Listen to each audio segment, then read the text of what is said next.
Hello and welcome back to Pictorial on Relay FM. I'm Quinn Rose, and I didn't go to art school, but I still love to learn about art and art museums. And I'm Betty. I also didn't go to art school, but I also love learning about art as well as looking at art in art museums. And I feel very strongly about being as far away as possible and being careful in museums.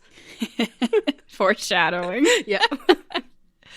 Well, on our next episode, as we mentioned at the end of last episode, our next episode coming out for 2 weeks from now is going to be about the Netflix miniseries This Is a Robbery, the World's Biggest Art Heist, which is like the true story of stealing a ton of art from the Isabella Gardner Museum in Boston. And so I thought while we are watching that, you don't have to watch it before the episode, but if you care to see it before we talk about it, that's why we're giving you an advance warning. But I thought while we are all watching that and getting ready for that episode, I would do a little warm-up episode about art museums, specifically not stealing, but just kind of general mishaps. Okay. I am going to start right off with a very recent story. I think I might know what this is. Yeah, once again, I feel like at this point when a art museum story breaches into the mainstream, we're obligated to talk about it at least a little bit. And so I am going to kick this off today with a story you may have seen, which was of a Russian painting of little guys. That's a terrible description, but I'll get to it in a second. That a security guard drew eyes on. That's not what you're supposed to do. Yeah, I actually, I had some of my friends sent me this article. Like, some people sent it to me on Twitter as well. And I mean, my immediate reaction was like, obviously this is bad. Don't do this. But it was just so funny. The reason why it's so funny is because of how it looks. Would you mind describing the painting and the little eye drawings on it? Yeah, so this painting, it's called Three Figures. The artist's name, I'm probably going to say this wrong, is Anna Leporskaya. Anyway, it looks like there are three figures. So, they're three humanoid looking. They almost look like they could be mannequins. There's one in the foreground and two in the background, but it's not a realistic representation. All you see are these ovals that are shaded. So it looks like there's a head and on top with some hair, and then a cylinder that looks like a neck, and then what could be the torso of someone is also just a bigger oval. And then the one that the security guard or the other one is what the security guard did, which is there's just dots, eyes on the figures where I guess eyes would be if the figures had eyes, but they're just dots, what looks like to be drawn with a pen. Yeah, and there's no addition of mouth or noses, and so it's just this I guess it's kind of eerie looking, but also it does look pretty funny that there are just these little dots for eyes on this very serious painting. Obviously, the museum did not find this very funny. This is a painting. It was painted in the early 1930s, and it's valued at about 1.4 million American dollars. So a lot. It was on display at an abstract art exhibition at the Boris Yeltsin Presidential Center. And then there was a security guard that apparently, I believe it was their first day, just, picked up a pen. It was, they said specifically that it was a pen from the Yeltsin Center. So didn't bring their own pen from home or anything, just got one there. And doodled on this painting. They do believe that it was related to the phrase they use is a lapse in sanity, so possibly related to some kind of mental illness, of drastically misreading what you are supposed to be doing as an art museum guard. Obviously not good. The reason why we are still allowed to find this funny is that the restoration is going to be relatively easy. Not easy. It's still going to cost $4,500, but the guard drew on it so lightly that it will be able to be restored fully. And like compared to some of the amounts we're going to get to later, that's like a very small. When I got to reading this dollar amount, I was like, oh, that's nothing. Yeah, that's true. And yeah, I did read that like the conservation experts say that there's not going to be any long-term damage after they remove the pen marks. So yeah, it's relatively easy to fix, and that there's not permanent damage, which is great for the art. But I did also read that it was actually the Yeltsin Center doesn't own it. It was lent to them by the Moscow gallery or another gallery in Moscow, so they don't even own it, and this happened while it was on loan. I believe the security firm who hired the employee is paying for the damage, so they're the ones who are technically responsible. So like overall, it could have been worse, but still, yeah, just the fact that this person thought it was okay to draw on the painting. I mean, I guess, yeah, like they must be very unaware, or maybe had some sort of challenge like with thinking. Yeah, not a great situation overall, but again, relatively easy to resolve, and I'm sure brought a lot of extra attention to this art exhibit and to this painting. So it'll probably shake out that there'll be a lot more foot traffic to come see this painting after this received international media attention. So, hey. Yeah, well, I mean, I'm not sure if you're going to bring this up, but I think we did mention this like a really long time ago on one of our episodes. Like this just, in terms of bringing attention, this reminds me of that Jesus restoration that was botched, where it became the botched restoration became so famous that wherever it was located got more tourism than if it hasn't been botched, which is just baby, we're gonna get to that painting. Okay, good. Good. Well, that's the one I wanted to start with because it has been in the news fairly recently. But the rest of these that I'm going to talk about are not quite the same thing, where it's just someone vandalizing something. There's tons of examples of people deliberately breaking or vandalizing artwork, either because of their own artistic statements, some of which we covered a little bit in our episode way back in the day about Ai Weiwei. That's something that happened with his work. Tons of examples of people doing that either because they are trying to make some kind of political artistic statement, or unfortunately, oftentimes because of some kind of mental health crisis. But that's not really what we're talking about today. I wanted to actually focus more on just general mishaps where people either had really good intentions or just tripped. Like nobody intended to do anything bad with the rest of these things, just happened. And I find them very funny. So the first little mishap that I want to get into is truly a layered story. And that is the story of a man named Nick Flynn and the Fitzwilliam Museum in Cambridge.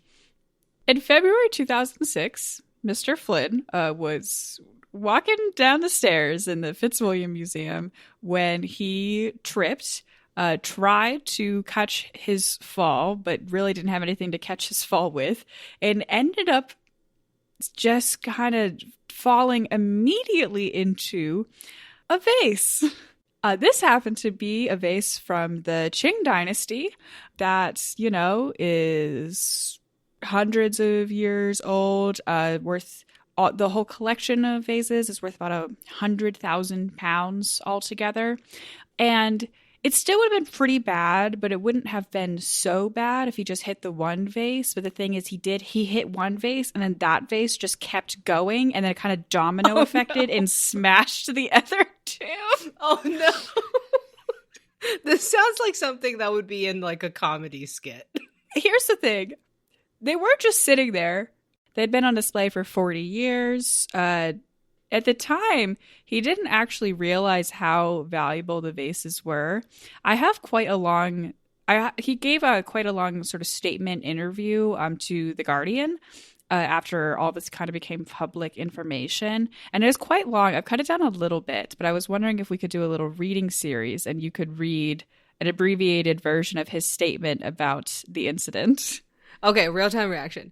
I had no idea my accident was going to turn into an international news story. When I walked out of the museum after it happened, I forgot all about it. Until a few days later, that is, when I was watching Channel 4 News and they had a picture of me in a heap at the bottom of the stairs. Then I saw an appeal in the newspaper. Do you know this man? Oh my. It wasn't until April that I was arrested. Whoa. They thought I had done it on purpose for publicity. 25 police officers came to my house at 7 a.m., some wearing stab-proof vests, others ready to kick the door in. They had a search warrant, and they handcuffed me, and I spent the night in cells. It wasn't too heavy. The police kept offering me tea and beans and potato wedges. I felt like Caravaggio. What is going on? So such a British sentence. Such a British sentence. Yeah. For a second, I'm like, should I be putting on a British accent? But I feel like that might be offensive, like, because I don't do a very good British accent. So I'll just continue. Everyone asks if I feel guilty, but I actually think I did the museum a favor. So many people have gone there to see the windowsills where it all happened that I must have increased visitor numbers. They should make me a trustee. If I was in charge, I would have made sure everything was valued properly. They said that they had an open gallery policy, but it was ridiculous. Like leaving your front door open for a week when you're not in the house. I've been to the museum hundreds of times over the past 16 years, including 3 or 4 visits since the incident, and I'm planning my next visit at the end of the month when they unveil the first vase that had been pieced together. I'm not banned. It's a public building, and it was an accident. You know what's funny is other news outlets report that he absolutely is banned. So I don't know if he got unbanned or if he got banned later or what, but he seems to think it's pretty much fine. Oh my God. This is great. I mean, it isn't. He seems so like, what's the big deal? But I do think what seems to be the British equivalent of SWAT team showing up at his door might have been a little excessive. The way he says they should make me a trustee made me laugh out loud when I first read that. I was like, should they?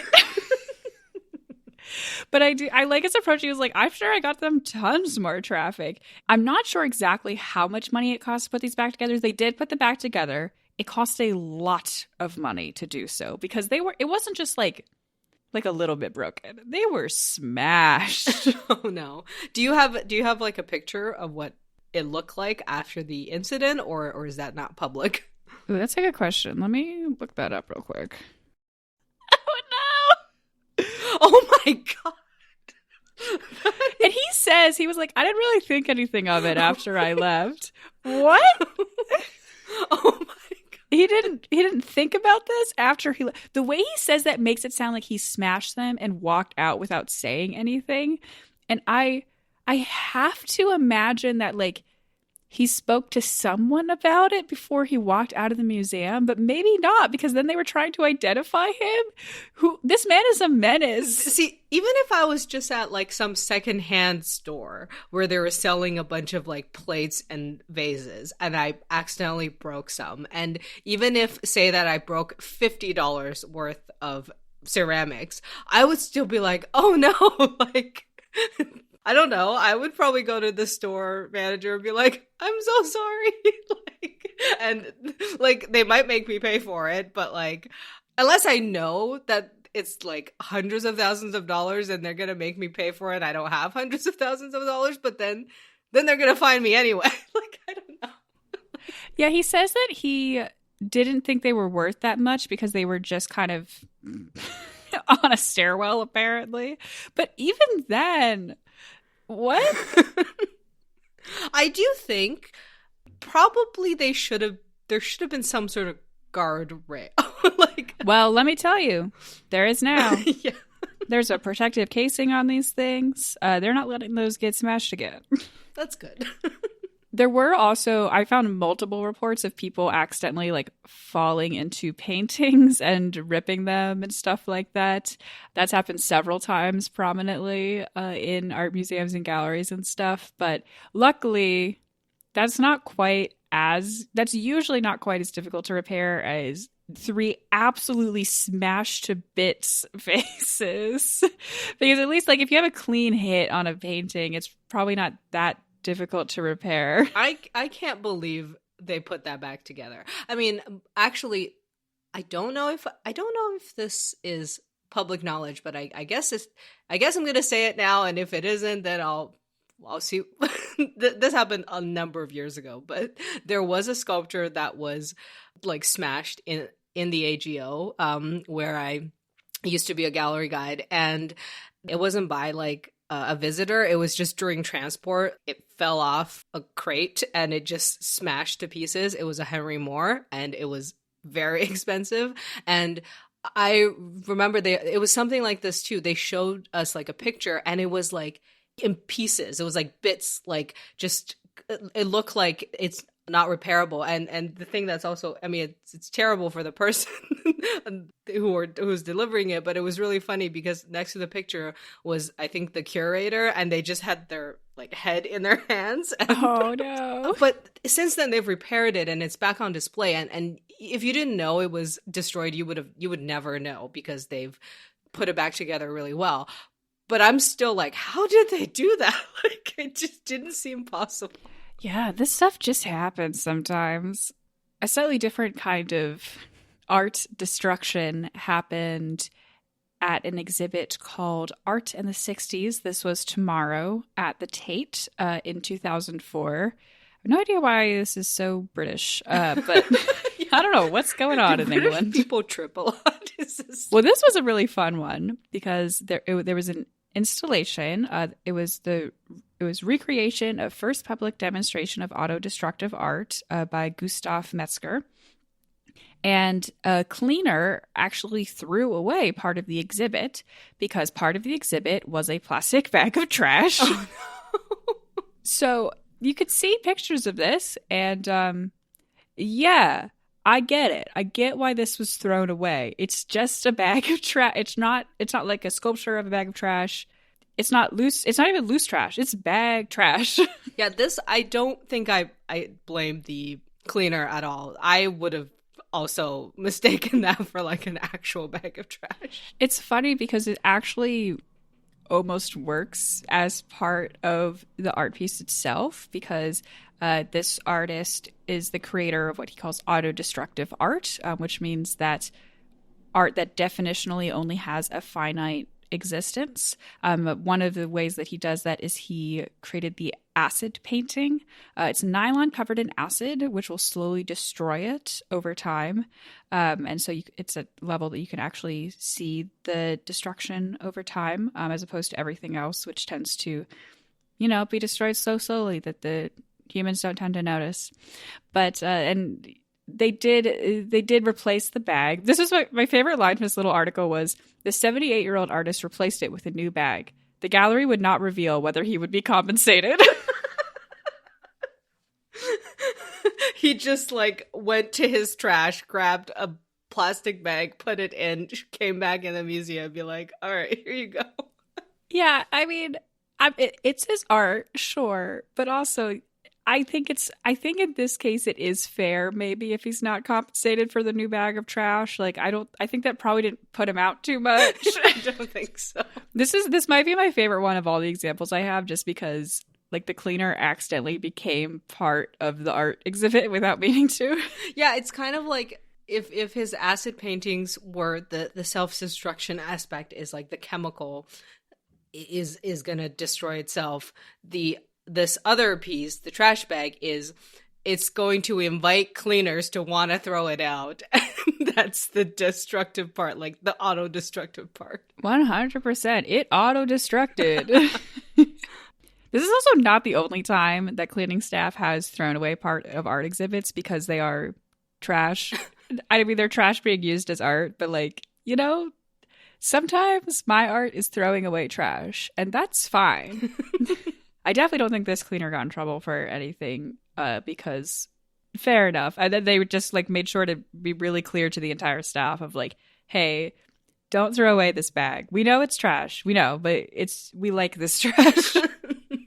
This feels like the opposite of what happened when a few years ago someone dropped their eyeglasses on the floor at a museum and people thought it was art. Oh, yeah. Like, this seems like the reverse of that, where, yes, this piece of junk on the floor is art, but people didn't. Like, this is probably what leads to people not really sure if random objects in an art museum is art or not. Sometimes it is very unclear. And that's so fun, isn't it? The last example I want to talk about today is, of course, Monkey Christ. Great. This happened in 2012 in Spain, where a poor 82-year-old woman did her best. And she tried her best and she did not succeed. So this was in the town of Borja. And it was actually not in an art museum or gallery. It was in the Misericordia Church. And this was a fresco of Jesus Christ. And this poor woman, her name is Cecilia Gimenez, and there was some kind of breakdown in communication. She thought she had permission from the church's priest to do some restoration of the fresco, but she didn't do a great job.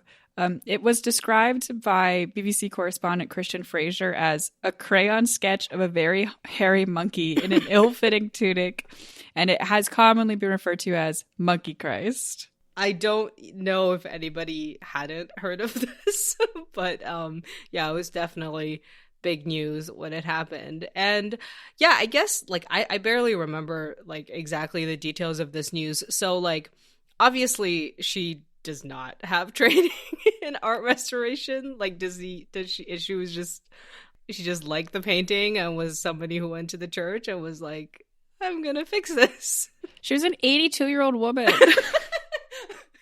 She wasn't a retired conservator, I guess. No, she was just a concerned community member who thought she was doing a good thing, and it didn't work out.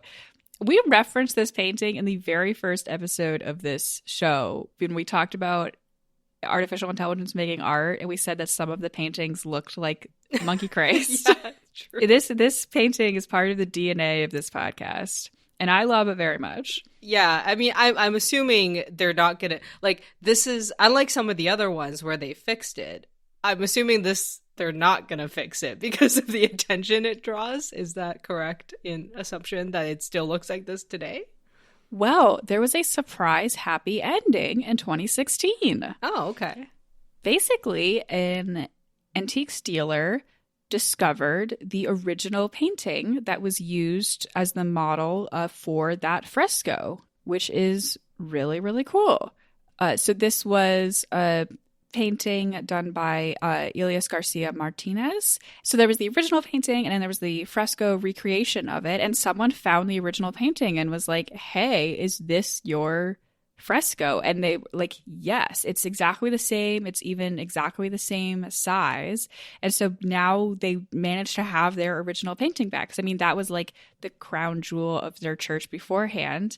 And then they got this new version of it, which has become like this international thing. They said it's brought in thousands of tourists to the church. I thought this was really cute.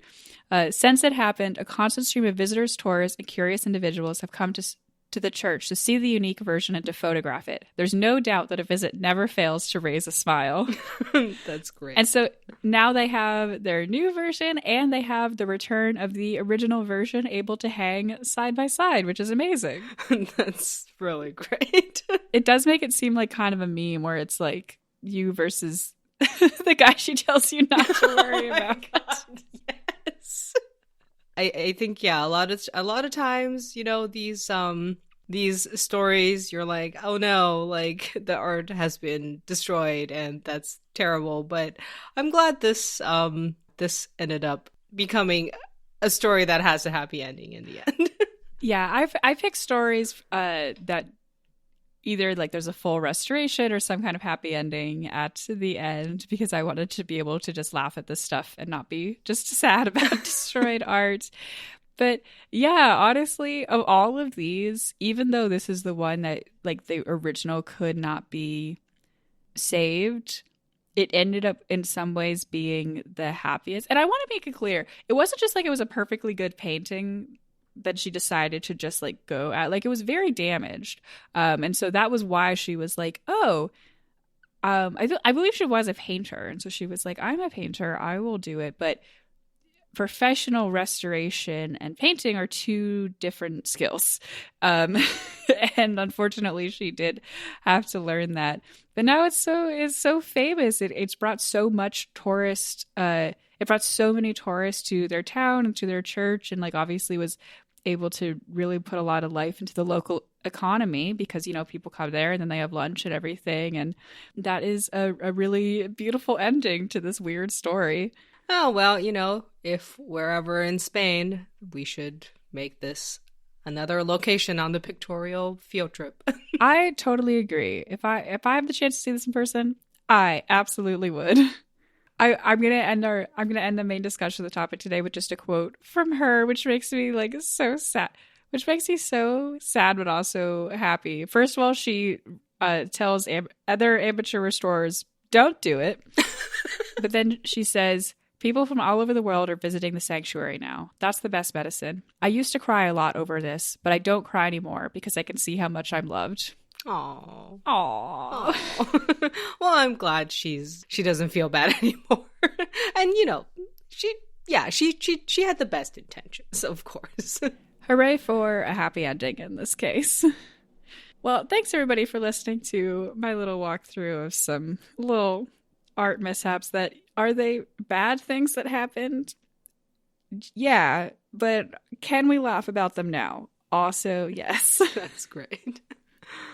You can find our show notes at relay.fm/pictorial. You can also follow us on Twitter or Instagram at pictorialpod. If you would like, you can also follow me on Instagram at aspiringrobotfm. And you can follow me on Twitter or Instagram at articulationsv, and I am also on YouTube as Articulations. And speaking of YouTube, we also have a YouTube channel called Pictorial Podcast, where you can see video versions of our episodes a few weeks after the audio version. This one will be a particularly fun one, so be sure to check that out. Thanks for listening, art enthusiasts.